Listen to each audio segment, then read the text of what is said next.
Praise the lord, హల్లెలూయా. ప్రార్థనా తోటలో దేవుడిచ్చిన ముంత మామిడి చాలా అద్భుతమైనటువంటి ఫ్రూట్. దేవుడి కలమందకాయ అద్భుతమైనటువంటి పండు ఇచ్చాడు. దేవుని కృతజ్ఞతలు చూస్తారు మీరు కూడా అని. పాపం దీన్ని ఇలా చేయడానికి మా అన్నయ్య, అలాగే పరిశుద్ధరావు, యశూరు, అలాగే ప్రభుదాసు, అలాగే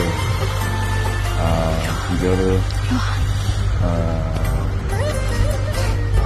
ఆయన పేరు ఏం పేరు, జోజప్ప, యోహాను, ఇంకా మరికొందరు చాలా కష్టపడ్డారు, త్యాగం చేశారు.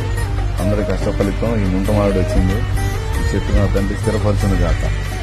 ఆమేన్. ఇప్పుడు నేను ఈ కాయని పొయ్యి కావట్లేదు, కానీ కోస్తున్నాను. ఎందుకంటే ఇప్పుడే సార్